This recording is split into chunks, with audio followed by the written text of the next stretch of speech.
समाचार से। और जैसे कि आप मेरे पीछे देख सकते हैं, आज आम आदमी पार्टी की तरफ से यहाँ पे कार्यक्रम किया गया है देश को नंबर 1 बनाना, मेक इंडिया नंबर 1। आजादी को चली बहाने दीवानों की टोलियां, आजादी को चली बहाने दीवानों की टोलियां। भारत माता की, भारत माता की, भारत माता की। माननीय मुख्यमंत्री श्री अरविंद केजरीवाल जी।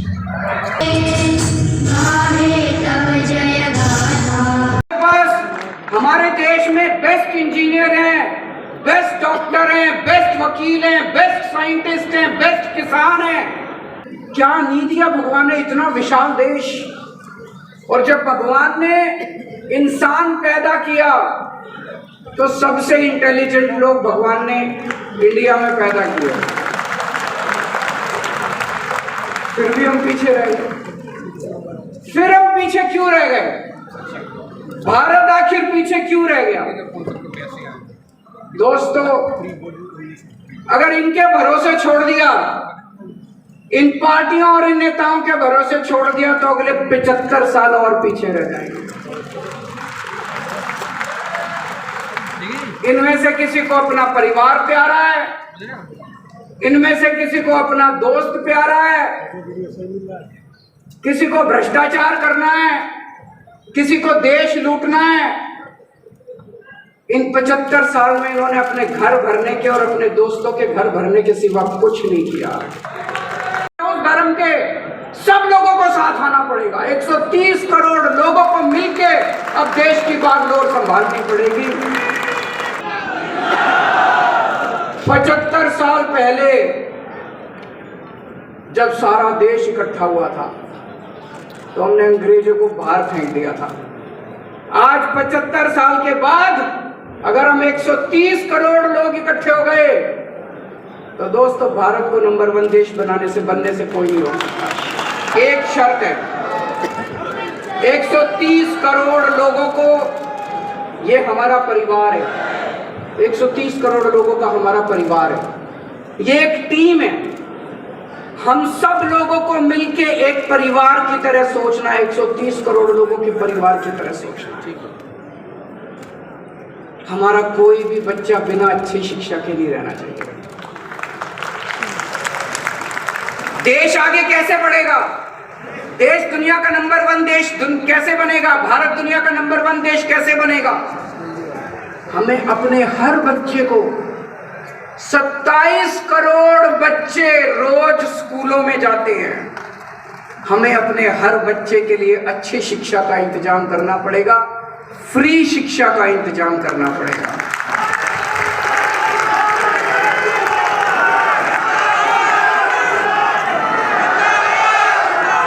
चाहे कोई कितने गरीब घर में पैदा हो, चाहे कोई कितने भी गरीब घर में पैदा हो, देश के किसी भी कोने में रहता हो, हम ये नहीं कह सकते हम पहाड़ों में स्कूल नहीं खोल सकते, हम आदिवासी इलाकों में स्कूल नहीं खोल सकते। देश के कोने कोने में स्कूल खोलने पड़ेंगे।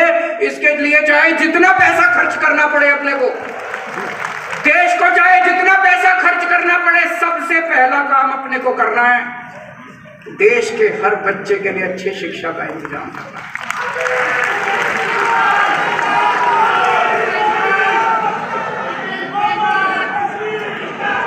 अगर हमने अपने बच्चों को अच्छी शिक्षा दे दी, बच्चों को पढ़ा दिया, एक एक बच्चा पढ़ के कोई डॉक्टर बनेगा, कोई इंजीनियर बनेगा, कोई बिजनेसमैन बनेगा, कोई कहीं कुछ करेगा, कोई कुछ करेगा। एक एक बच्चा पढ़ने के बाद एक एक परिवार को गरीब से अमीर बना देगा।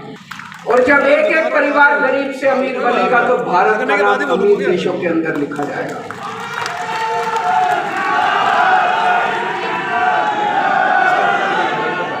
दूसरा काम अपने को करना पड़ेगा, अपने देश के एक एक आदमी के लिए, एक एक औरत के लिए, एक एक बुजुर्ग के लिए, एक एक युवा के लिए, एक एक बच्चे के लिए अच्छे से अच्छे इलाज का इंतजाम करना पड़ेगा। अगर बीमार हो जाए कोई, उसका अच्छे से अच्छा इलाज होना चाहिए कि नहीं होना चाहिए? अच्छे से अच्छे इलाज का इंतजाम करना पड़ेगा, फ्री में इलाज का इंतजाम करना पड़ेगा। उसकी दवा, उसका टेस्ट, उसकी इलाज, उसका ऑपरेशन, चाहे कितने भी लाख रुपए का खर्चा क्यों ना आए, चाहे कोई कितना भी गरीब क्यों ना हो, हर जिंदगी हमारे लिए इम्पोर्टेंट है। हर भारतीय हमारे लिए इम्पोर्टेंट है। भारत का हर नागरिक हमारे लिए। इसके लिए जरूरी है भारत के कोने कोने में, पूरे देश में, गांव गांव में, कोने कोने में हमें स्कूल खोलने पड़ेंगे, हमें अस्पताल खोलने पड़ेंगे, हमें मोहल्ला क्लिनिक बनाने पड़ेंगे, हमें डिस्पेंसरी खोलनी पड़ेगी, डॉक्टरों का इंतजाम करना पड़ेगा, टीचरों का इंतजाम करना पड़ेगा। लेकिन सबसे पहली दो चीजें हमें अपने बच्चों के लिए शिक्षा का और अपने लोगों के लिए इलाज का इंतजाम करना पड़ेगा। तीसरी चीज, हमारे युवा, हमारी युवा शक्ति आज हमारी सबसे बड़ी ताकत है। आज लेकिन युवा बेरोजगार घूम रहे हैं, इनको रोजगार दिया जा सकता है अगर सही नियत और सही मैनेजमेंट हो, तो हमारे युवाओं को रोजगार दिया जा सकता है। रोजगारों को तीसरी चीज हमें करनी पड़ेगी, एक एक युवा के लिए रोजगार का इंतजाम करना पड़ेगा। एक भी युवा देश के अंदर बेरोजगार नहीं होना चाहिए। इसके लिए सबसे बड़ी प्राथमिकता देनी पड़ेगी, एक एक युवा के लिए रोजगार का इंतजाम करना पड़ेगा। चौथी चीज, हमारे देश की हर महिला को सम्मान मिलना चाहिए। हमारे देश की हर महिला को बराबरी का अधिकार मिलना चाहिए। हमारे देश की हर महिला को सुरक्षा मिलनी चाहिए। महिलाओं के लिए बराबरी का अधिकार, महिलाओं के लिए सुरक्षा और महिलाओं के लिए सम्मान। ये कहना बड़ा आसान है, करने के लिए हमें अपने अपने घर के अंदर, अपने अपने समाज के अंदर इसके लिए काम करना पड़ेगा।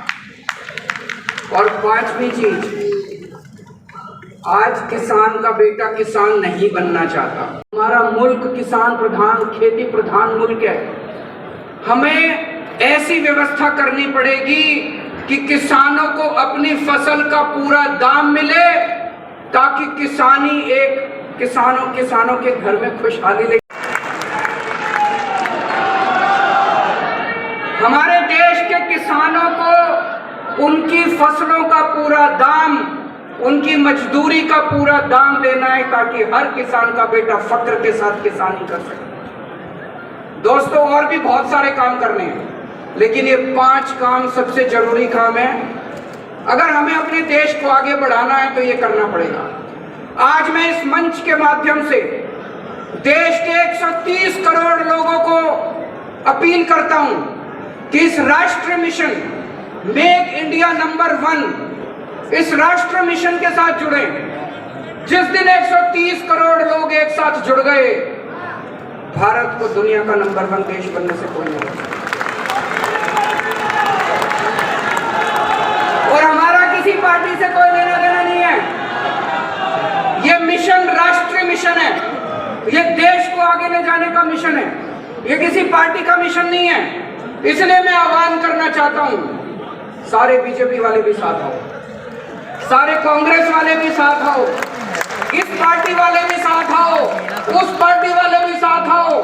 देश में जितने देशभक्त हैं, जो लोग चाहते हैं कि देश, भारत का नाम दुनिया के अंदर हो, भारत दुनिया का नंबर 1 देश बने, जो लोग चाहते हैं, सारे इस राष्ट्रीय मिशन के साथ जुड़ो। शक्तिशाली राष्ट्र, हर भारतीय चाहता है कि भारत सर्वश्रेष्ठ राष्ट्र बने। दोस्तों, भारत एक महान देश है। हमारी सभ्यता, भारत की सभ्यता बहुत पुरानी है। कई हजार। India great again. तो आज हम एक राष्ट्रीय मिशन की शुरुआत करने जा रहे हैं और उस मिशन का नाम है मेक इंडिया नंबर 1। 130 करोड़ लोगों को इस मिशन के साथ जोड़ना है। इस देश के हर नागरिक को इस मिशन के साथ जोड़ना है। इस देश के हर नागरिक का सपना रहा है कि भारत को दुनिया का नंबर 1 देश बनाना है। 130 करोड़ लोगों को अब इस मिशन के साथ जोड़ना है। आजादी को 75 साल हो गए। इन 75 सालों में हमने बहुत कुछ पाया। भारत ने बहुत कुछ हासिल किया, लेकिन लोगों के अंदर एक गुस्सा है, लोगों के अंदर एक क्रोध है, लोगों के अंदर एक प्रश्न है कि इन 75 सालों के अंदर कई ऐसे देश हैं, छोटे छोटे देश हैं, जो हमारे बाद आजाद हुए और हमसे आगे निकल गए। सिंगापुर हमसे 15 साल बाद आजाद हुआ, आज हमसे आगे निकल गया। क्यों भाई? हमारे में क्या कमी है? जापान द्वितीय विश्व युद्ध के अंदर, सेकेंड वर्ल्ड वॉर के अंदर जापान तहस नहस हो गया था। हिरोशिमा और नागासाकी के ऊपर बम, न्यूक्लियर बम पड़े थे। आज हमसे आगे निकल गया। जर्मनी, हिटलर के बाद द्वितीय विश्व युद्ध के अंदर जर्मनी तहस नहस हो गया था, आज हमसे आगे निकल गया।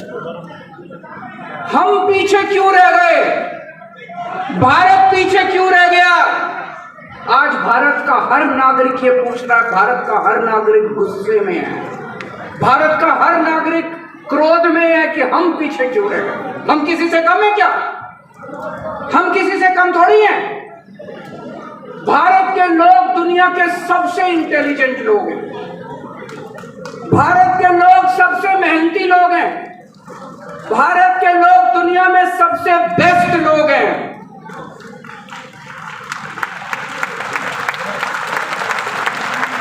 फिर भी हम पीछे रह गए।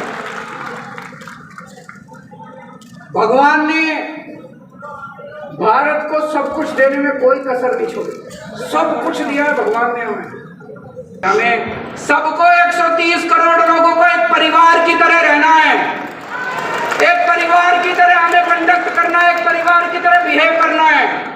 नफरत खत्म, प्यार और मोहब्बत करेंगे, एक साथ मिलके रहेंगे, मुट्ठी बन के रहेंगे, तभी भारत दुनिया का नंबर 1 देश बनेगा। आज हम सब लोग प्रण लेते हैं कि जब तक भारत को दुनिया का नंबर 1 देश नहीं बनाएंगे, हम सोएंगे नहीं, खाएंगे, चैन से नहीं रहने वाले। तब तक हम चैन से नहीं रहेंगे जब तक हम भारत को दुनिया का नंबर 1 देश नहीं बनाने। मैं पूरे देश में जाऊंगा, पूरे देश के कोने कोने में जाऊंगा, लोगों को जोड़ूंगा और 130 करोड़ लोगों का अलायंस बनाएंगे। 130 करोड़ लोगों को इस मिशन से जोड़ेंगे और जब 130 करोड़ लोग जुड़ गए तो भारत को सर्वश्रेष्ठ राष्ट्र, शक्तिशाली राष्ट्र बनने से कोई नहीं रोक सकता। भारत माता की